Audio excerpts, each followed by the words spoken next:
അബ്ദുറഹീമിൻ്റെ മോചനവുമായി ബന്ധപ്പെട്ട വിഷയത്തിൽ കേരളത്തിലെ പത്രവാർത്താ മാധ്യമങ്ങളുടെ ഇടപെടലുകൾ വലിയ രീതിയിലുള്ള നിർണായക പങ്ക് വഹിച്ചിട്ടുണ്ട് എന്നുള്ള കാര്യത്തിൽ ഒരു സംശയവുമില്ല. നിങ്ങൾ നിരന്തരമായി ഈ കാര്യങ്ങൾ ലോകത്തെ അറിയിക്കുകയും ഒക്കെ ചെയ്തിട്ടുണ്ട്.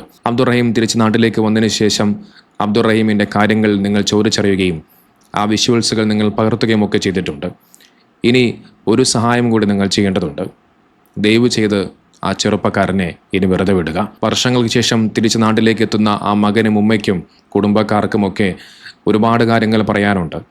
ഒരുപാടെന്ന് വെച്ചാൽ ഒരുപാട് കാര്യങ്ങൾ പറയാനുണ്ട്. അതുകൊണ്ട് അവരുടെ സ്വകാര്യമായ നിമിഷങ്ങളിലേക്ക് കടന്നു കയറാതെ, അവരുടെ വീടിനുള്ളിലേക്ക് മൈക്കും ക്യാമറയും പിടിച്ചുകൊണ്ട് കുത്തിക്കയറാതെ, അവർക്ക് അവരുടേതായ സംസാരിക്കാനും മറ്റുമുള്ള സ്വാതന്ത്ര്യത്തിന് ഇടം നൽകുക. നിങ്ങളിങ്ങനെ ക്യാമറയും പിടിച്ച് മൈക്കും പിടിച്ചുകൊണ്ട് അകത്തേക്ക് കയറുന്ന സമയത്ത് അത് അവരിലുണ്ടാക്കുന്ന അസ്വസ്ഥത, ബുദ്ധിമുട്ട് നിങ്ങൾ തിരിച്ചറിയാതെ പോകരുത്.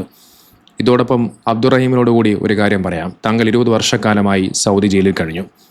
ഈ കേരളത്തിൽ ഇപ്പോഴുള്ള ഈ ഒരു അന്തരീക്ഷം അല്ലെങ്കിൽ ഒരു അവസ്ഥ എന്താണ് എന്നുള്ളതിനെക്കുറിച്ച് ഒരുപക്ഷെ താങ്കൾക്ക് ബോധ്യമില്ലായിരിക്കാം. 20 വർഷം മുമ്പ് പോയ ഒരു കേരളം പോലെയല്ല ഇന്നത്തെ കേരളം എന്ന് പറയുന്നത്. ഒരുപാട് മാറ്റങ്ങൾ സംഭവിച്ചു കഴിഞ്ഞു. സമൂഹ മാധ്യമങ്ങളിലും മറ്റുമൊക്കെ എവിടെയും വർഗീയതയും വിദ്വേഷവും ഒക്കെയാണ്. അതിൽ കൂടുതൽ മുസ്ലിമീങ്ങൾക്കെതിരെയാണ് വർഗീയതയും വിദ്വേഷവും പ്രചരിപ്പിച്ചുകൊണ്ടിരിക്കുന്നത്. താങ്കൾ ജയിലിൽ കഴിഞ്ഞ സമയത്ത് പോലും താങ്കളുടെ മതം നോക്കി, താങ്കളുടെ പേര് നോക്കി അതിലും വർഗീയത കണ്ടെത്തിയ ആളുകൾ ഈ കേരളത്തിലുണ്ട്.